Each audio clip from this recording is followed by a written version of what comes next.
Hello everyone, welcome to my channel Physics Tricks. So today's topic of discussion is human eye. Under this we have first topic and that is defects of vision we can say. Right. So what are the defects of vision? So see here, first one we have is myopia. Second one we have is hypermetropia. Third one we have is presbyopia. Fourth one we have is cataract, and fifth one we have is astigmatism.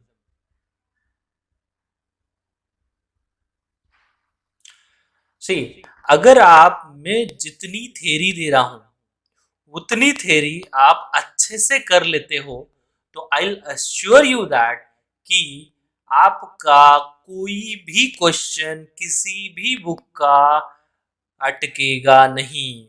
You will not face any difficulty if you do only theory which I am gonna tell in this video. That I'll assure कि आपने अगर हर एक point अच्छे से सुना, हर एक point को अच्छे से नोट डाउन किया, तो आई विल अश्योर कि आपका किसी भी बुक का कोई भी क्वेश्चन अच्छे से हो जाएगा. ठीक है, तो अब देखो मायोपिया मतलब क्या है. तो ये देखो तीन जो डिसीज है, ये तीन, ये सबसे इंपॉर्टेंट है. Most of the time NEET people, JEE people will are banking on this three concept only, right. तो देखो मायोपिया मतलब क्या है कि मायोपिया मतलब है कि नियर साइटेडनेस. क्या है इसका मतलब? Near sightedness. ठीक है, नियर साइटेडनेस, और एल्स इसको हम बोल सकते हैं शॉर्ट साइटेडनेस. क्या बोलते हैं? Short sightedness. ठीक है, नियर साइटेडनेस और शॉर्ट साइटेडनेस बोलते हैं. हाइपरमेट्रोपिया को क्या बोलते हैं? Far sightedness.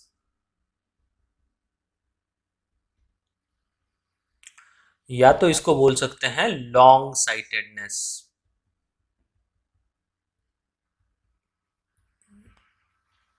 ठीक. Presbyopia is nothing but old age hyperopia या हाइपरमेट्रोपिया. ठीक है, कैटरैक्ट ये जो होता है वो पिकनेस इन द आईलेंस की वजह से, अस्टिग्मेटिज्म जो वर्टिकल और हॉरिजॉन्टल लाइंस में डिफरेंशिएट नहीं कर पाता. तो हमको ये तीनों अच्छे से पहले से पढ़ना है. तो देखो अब मायोपिया मतलब क्या है, हाइपरमेट्रोपिया मतलब क्या है, प्रेसबायोपिया मतलब, कैटरैक्ट मतलब, अस्टिग्मेटिज्म मतलब क्या है, वो वन बाय वन देखते हैं.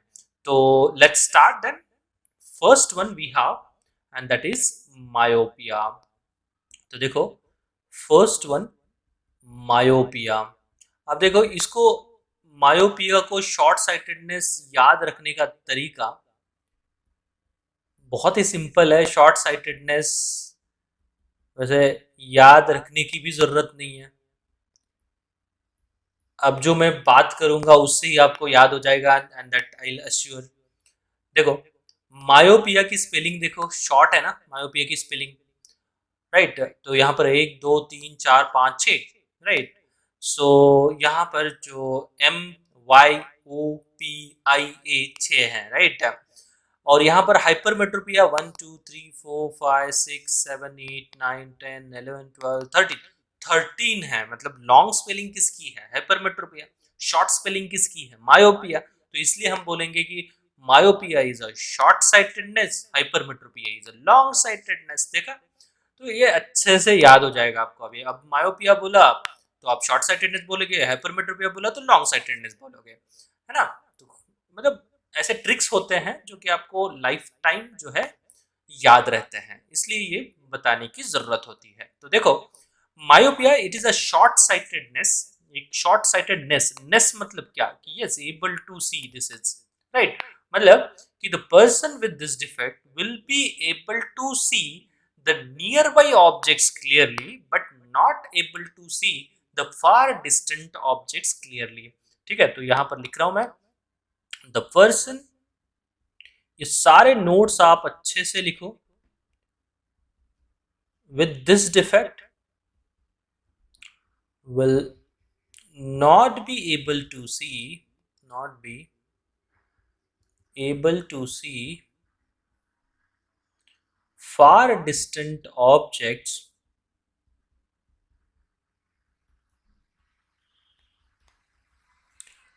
clearly, but will be able to see nearby objects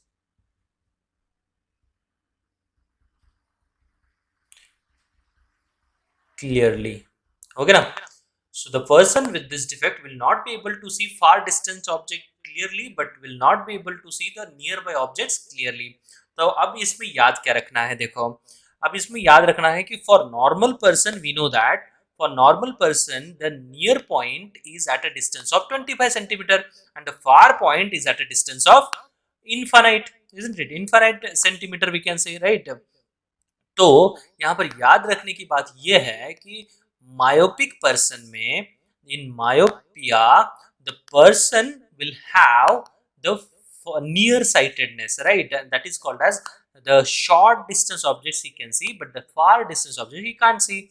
So in this defect far point will get shifted from infinity to some finite point, ठीक है ना? मतलब कि इसमें जो है far point के ऊपर अफेक्ट होता है, near point will be at the same distance and that is 25 centimetre, nothing will happen to the near point but the far point get shifted from infinity to some finite point, ठीक है? तो अगर मैं इसका diagram draw करूं तो देखो इसका डायग्राम कुछ इस तरह से होगा, this is the eye, this is the eye of a person,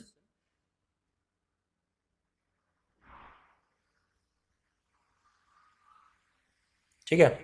this is the eye lens which we have,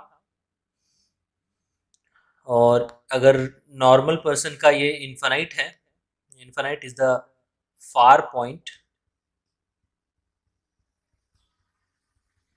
of normal person, ठीक है? सो ये फार पॉइंट किसका है? नॉर्मल पर्सन का है. This far point get shifted from infinity to some finite point, ठीक है? तो ये जो फाइनाइट पॉइंट है, this finite point is the far point for myopic person.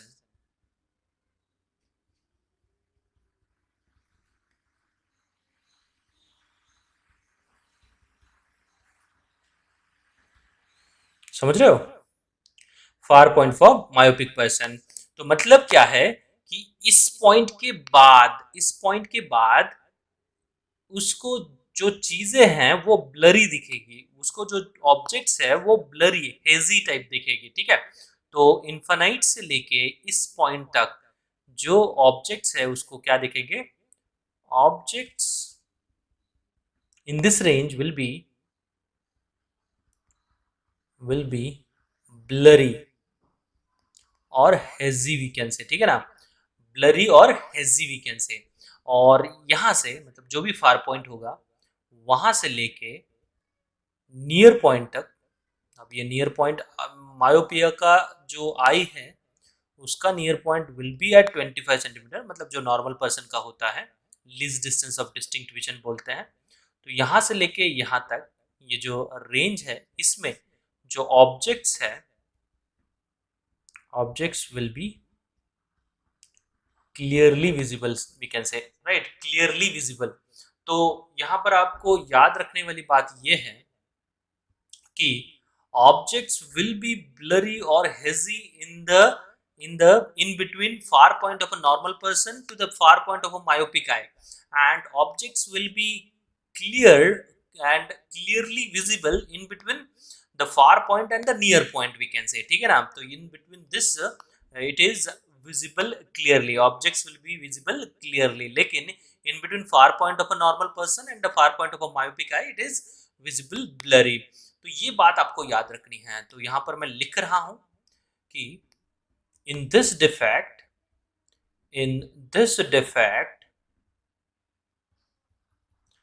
far point gets shifted from infinity to finite point. That finite point now, that finite point now might be 70 centimeter, 60 centimeter, 100 centimeter, etc. So indicates what? After 70 centimeter he is not able to see, after 60 centimeter he is not able to see objects clearly, obviously clearly, right? He will able to see but not that clearly. That objects might be hazy, that objects might be blurry, isn't it? तो ये है myopia, ठीक है। तो अब इसमें correction क्या होगा, तो देखो क्या होता है कि जो रेज आते हैं इन्फानाइट से, राइट, इन्फानाइट से जो भी रेज आते हैं हमको पता है वो पैरेलल होते हैं प्रिंसिपल एक्सिस से। तो ये जो रेज है जो कि इन्फानाइट से आ रहे हैं वो क्या होंगे इन मायोपिक आई, ये रेज कन्वर्ज होते हैं वेल बिफोर दी रेटिना। तो रेटिना से पहले ही ये रे क्या होते हैं, कन्वर्ज होते हैं, ठीक है। तो हमको ये रेज कहां पर होने चाहिए, मतलब ये रेज जो है वो कन्वर्ज किसके ऊपर होने चाहिए to see the clear image, it must be on the retina, obviously. जब ये रेज रेटिना के ऊपर कन्वर्ज हो जाएंगे तब हम बोलेंगे कि हमको जो इमेज है वो क्लियरली विजिबल होगी। अब देखो अगर मैं यहाँ पर कॉन्वेक्स लेंस लगाता हूं तो इट विल कन्वर्ज मोर, ठीक है ना। हमको कन्वर्जेंस मोर चाहिए ऐसा नहीं है, हमको क्या चाहिए, हमको चाहिए थोड़ा सा रे जो है जो कन्वर्ज अभी हो रही है, मतलब suppose to be at a distance of D, तो वो थोड़ा ज्यादा कन्वर्ज, ज्यादा दूरी पर जाके वो कन्वर्ज हो जाए, है ना। अभी के लिए कितना डिस्टेंस है, लेट अस सपोज x है, हमको कितना चाहिए, y चाहिए, मतलब कि पहले रे को हमको डाइवर्ज करना पड़ेगा, मतलब डाइवर्ज तभी तो वो दूर जा सकेगी। पहले रे को डाइवर्ज करो फिर कन्वर्ज करो। अब डाइवर्ज के लिए हमको पता है हम जो लेंस यूज करते हैं फॉर डाइवर्जिंग पर्पस, वो कौन सी लेंस यूज करते हैं, कॉनकेव लेंस, राइट। सो ये जो रे इन्फिनाइट से आ रहा था पहले डाइवर्ज हो जाएगा, पहले डाइवर्ज हो जाएगा, एंड ये जो दो रे हैं कहां से आते हुए दिखनी चाहिए, कहां से आते हुए दिखनी चाहिए, ये जो दो रे हैं वो फार पॉइंट ऑफ मायोपिक आई, मतलब उसके बाद ही तो हमको दिखता है, दिखना बंद होता है, उससे पहले तो हमको सब कुछ दिखता है। तो that is the able to see region, उसके बाद wanted to see region, isn't it. तो ये देखो इससे पहले जो है ये कौन सा रीजन है, able to see region, isn't it. अब ये able to see and wanted to see region also very important, ठीक है। और इसके बाद वाला जो रीजन है इसको बोलते हैं wanted to see region, right, wanted to see region, ठीक है। तो एबल टू सी रीजन पहले वाला, वांटेड टू सी रीजन बाद वाला, ठीक है। तो इसमें देखो अब हमारी करेक्शन जो है वो कॉनकेव, पहले तो क्या होगा, डाइवर्ज होगी रेस और उसके बाद कन्वर्ज होगी वेल ऑन द रेटिना, ठीक है। रेटिना के ऊपर क्या होगी, कन्वर्ज होगी, एग्जैक्टली ऑन द रेटिना क्या होगी, कन्वर्ज होगी। तो इस तरह से ये जो है इसका ऑपरेशन किया जाता है मायोपिक आई का, ठीक है ना। तो मतलब सब कुछ हो गया, देखो यहाँ पर अब मतलब कुछ भी क्वेश्चन पूछे आप इजीली सॉल्व कर सकते हो, है ना। अब यहाँ पर किसी ने पूछा सपोज टू बी कि myopic eye wears a spectacle of -2 diopter, find the far point। तो कितना सिंपल हो गया इसमें, देखो फार पॉइंट हमको निकालना है, वो -2 डायोप्टर का जो स्पेक्टेकल पहनता है, तो हमको फोकल लेंथ पता चल गई, फार पॉइंट हमको निकालना है, और वांटेड टू सी रीजन मतलब ऑब्जेक्ट डिस्टेंस हमको पता है, जो फार पॉइंट होता है वो इमेज डिस्टेंस होता है, वो सब कुछ ले लेंगे। पहले तो इतना समझ लो, है ना। तो देखो ये हो गया हमारा मायोपिक आई, ये सब कुछ हो गया। अब इसमें आपको याद रखना है, ब्लाइंडली इसको याद रखो कि able to see is actually the far point of myopic person, and that is equal to the image distance, and wanted to see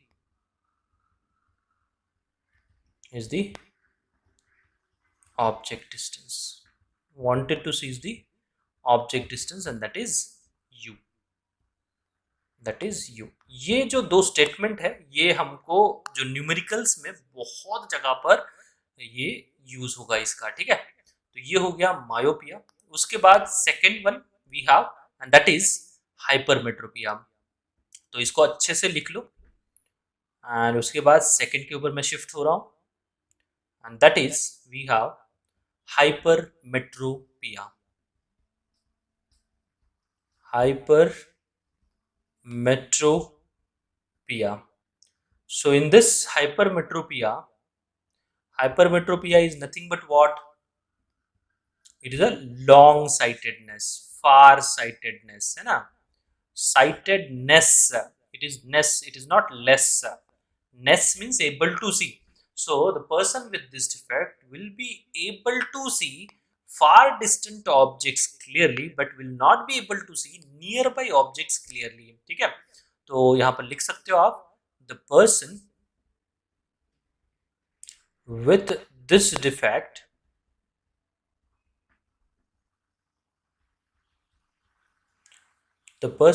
defect will not be able to see nearby objects clearly but will be able to see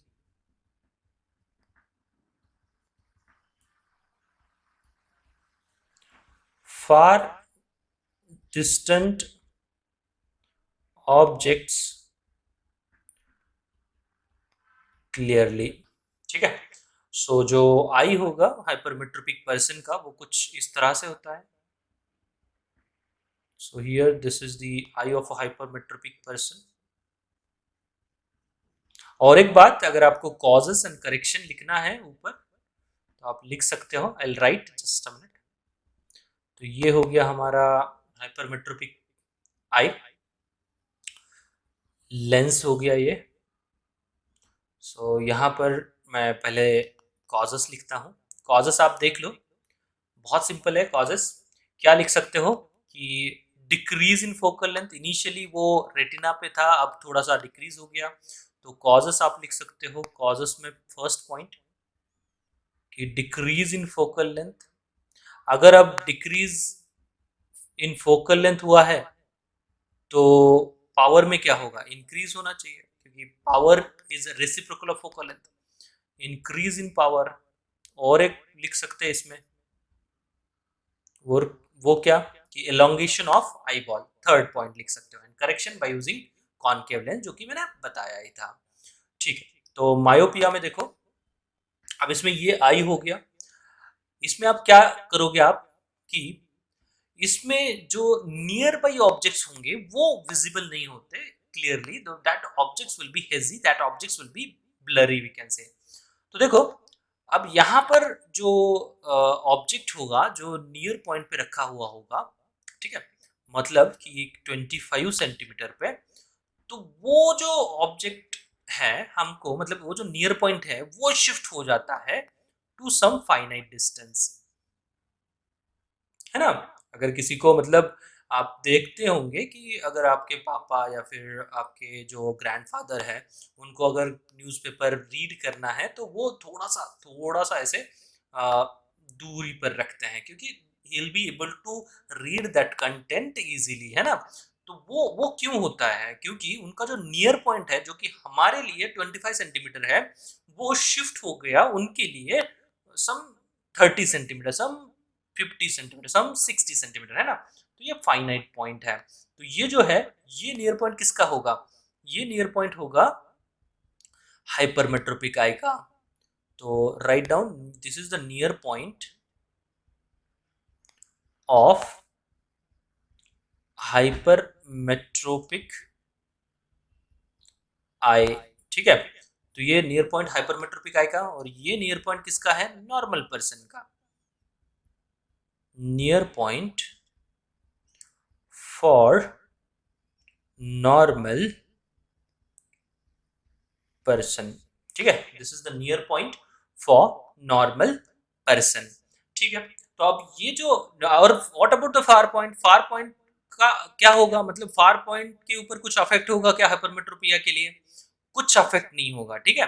far point will be at the same point, so far point will be at the infinite, तो far point के ऊपर कोई affect नहीं होगा, far point will be at the same position, ठीक है। तो इसको जो रीजन होगा ब्लरी हेजी रीजन, वो कहां से कहां तक होगा, जो near point of normal person से नियर पॉइंट ऑफ हाइपरमेट्रोपिका, इसमें जो ऑब्जेक्ट्स होंगे वो ब्लरी होंगे, हेजी होंगे। तो ये जो रीजन है ब्लरी और हेजी हम बोलेंगे, ठीक है। और इसके बाद वाला रीजन जो है वो एकदम क्लियर है, एकदम clear, right, crystal clear we can say, right. तो अब इसमें क्या होता है, देखो, इसमें जो रेज आते हैं, इसमें जो रेज आते हैं जो नियर पॉइंट से, वो रेज एक्चुअली कन्वर्ज होते हैं आफ्टर द रेटिना, ठीक है। रेटिना के ऊपर नहीं कन्वर्ज होते, वो आफ्टर द रेटिना कन्वर्ज होते हैं, है ना। तो ये raise after the retina converge हो गए, हमको मोर कन्वर्ज करना है। अगर मोर कन्वर्ज करना है तो हमको क्या करना होगा, पहले हमको इसमें कॉन्वेक्स लेंस को इंट्रोड्यूस करना होगा। तो अब क्या होगा, अब जो रेज है वो पहले कन्वर्ज हो जाएंगे पहले ही, और ये जो रेज है वो कहां से आते हुए लगेंगे, ये जो रेज है वो आते हुए लगेंगे near point of hypermetropic person, near point of hypermetropic person. और ये रेज एग्जैक्टली कन्वर्ज हो जाएंगे कहां पर, एग्जैक्टली कन्वर्ज हो जाएंगे रेटिना के ऊपर, और हम जो ऑब्जेक्ट है, जो भी रखा हुआ ऑब्जेक्ट है वहां पर, उसको अच्छे से क्लियरली देख पाए, है ना। तो ये हो गया हाइपरमेट्रोपिक पर्सन का आई। अब देखो इसमें व्हाट आर द कॉजेस, अगर कोई पूछेगा कि what are the causes of this, तो पहले तो देखो जो फोकल लेंथ है आई लेंस की वो इंक्रीज हो गई, उसके बाद जो आई बॉल है, आई बॉल वो शॉर्टन हो गया, उसके बाद due to increase in focal length power क्या हो गई, डिक्रीज हो गई। तो ये आप कॉजेस लिख सकते हो। तो कॉजेस में मैं लिख रहा हूं, पहला cause due to increase in focal length, दूसरा cause due to decrease in power of lens, और तीसरा लिखेंगे अपन due to shortening of eyeball. Eyeball का शॉर्ट होने की वजह से भी ये जो डिफेक्ट है अकर होता है, ठीक है। तो correction will be by using convex lens of suitable focal length, by using convex lens of suitable focal length. और इसमें जो फार पॉइंट है वो अनअफेक्टेड है, तो आप लिखना चाहे तो लिख सकते हो, in this defect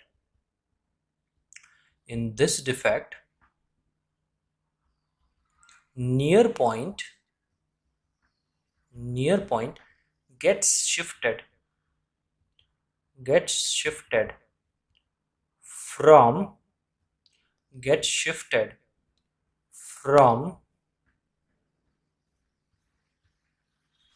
from 25 centimeter to some finite point. And what about the far point? In this defect, far point will be at infinity. So आपको ये याद रखना है कि मायोपिया में किस पॉइंट के ऊपर अफेक्ट होता है, फार पॉइंट के ऊपर। हाइपरमेट्रोपिया में नियर पॉइंट के ऊपर अफेक्ट होता है। And next we have, and that is presbyopia. And in presbyopia, far point as well as the near point gets affected. वो कैसे and all वो आगे देखते हैं. तो देखो ये हो गया हमारा हाइपरमेट्रोपिया. अब थर्ड डिफेक्ट है हमारा, and that is presbyopia.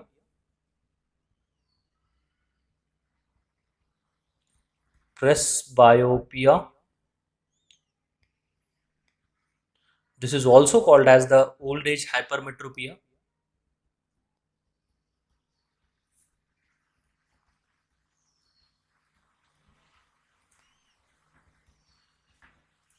This is also called as the old age hypermetropia.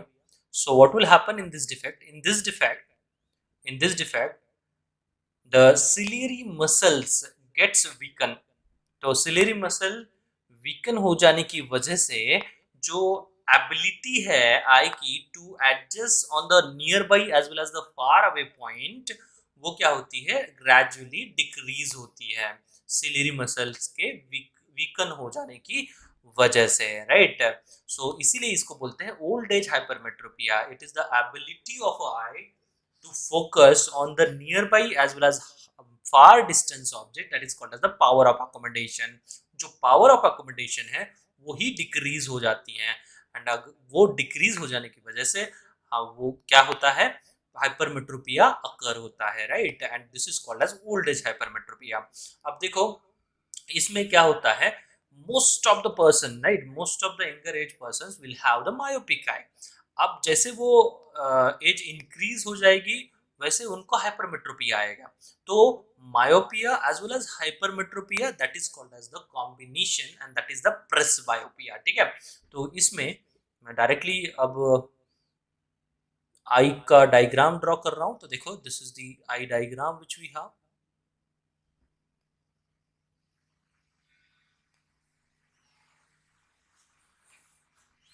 अब इसमें आप देख सकते हो कि नियर पॉइंट, अगर ये नॉर्मल पर्सन का नियर पॉइंट है,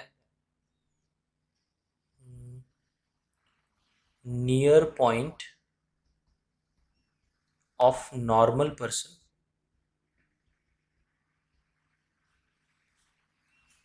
और ये जो है फार point of normal person.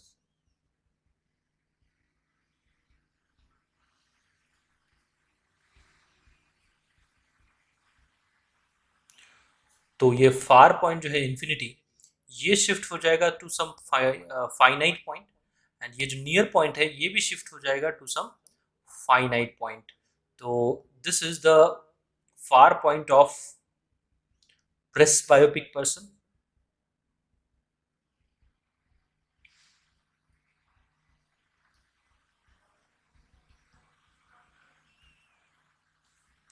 And this is the near point of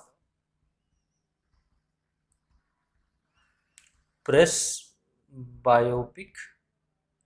person. समझ में आ रही है बात. तो इसमें देखो नियर पॉइंट का भी शिफ्ट हो गया होना और द फार पॉइंट का भी शिफ्ट होना, इन दोनों के कॉम्बिनेशन को हम क्या बोलेंगे, प्रेसबायोपिया बोलेंगे. तो ये जो है ये ब्लरी रीजन है, ब्लरी और हेजी वी कैन से. यहाँ वैसे ही ये जो रीजन है ये भी ब्लरी और हेजी वी कैन से. और ये जो रीजन है यहाँ पर, ये जो रेड से मैंने मार्क किया है, इसमें ही सिर्फ उसको ऑब्जेक्ट जो है वो क्लियरली नजर आएंगे. ठीक है, ऑब्जेक्ट्स क्लियर. तो ये हो गया ओल्ड एज हाइपरमेट्रोपिया. इसमें जो नियर पॉइंट है और द फार पॉइंट है वो दोनों क्या होते हैं, शिफ्ट होते हैं. So you can write over here, in this defect near point as well as far point of the person gets shifted to finite point. तो देखो अगर नियर पॉइंट भी शिफ्ट हो गया, फार पॉइंट भी शिफ्ट हो गया, तो हमको कॉम्बिनेशन लगेगा, right. And that combination is called as the concave lens and the convex lens, concave convex lens के कॉम्बिनेशन को हम बोलेंगे बाइफोकल लेंस।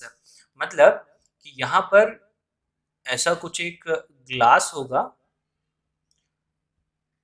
जिसमें दूर देखना है तो हम यूज करते हैं what is called as the upper part, और जो रीड करना है किसी चीज को तो लोअर पार्ट यूज करते हैं। तो रीड करने के लिए या किसी मतलब पास के ऑब्जेक्ट्स को देखने के लिए तो हम ये कॉन्वेक्स लेंस का यूज करते हैं, और जो दूर के ऑब्जेक्ट्स को देखना है तो हम कॉनकेव लेंस का यूज करते हैं, ठीक है ना। So this is all about the presbyopia. तो इस डिफेक्ट में नियर पॉइंट भी शिफ्ट होता है और फार पॉइंट भी शिफ्ट होता है। Fourth one we have and that is cataract.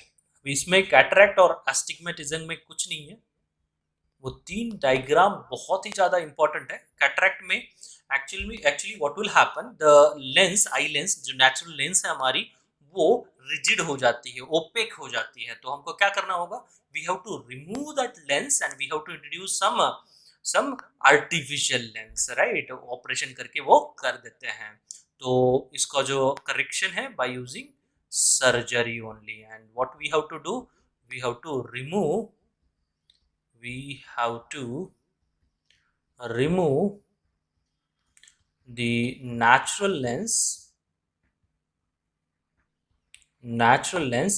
and introduce the artificial one, ठीक है। सो ये हो गया। और last one we have and that is astigmatism. तो इस अस्टिग्मेटिज्म में देखो, the person with this defect will not be able to differentiate between the vertical and the horizontal lines। तो ये जो vertical lines है और ये जो horizontal lines है, ये lines इस पर्सन के लिए कुछ इस तरह से दिखते हैं। मतलब अस्टिग्मेटिक पर्सन जो है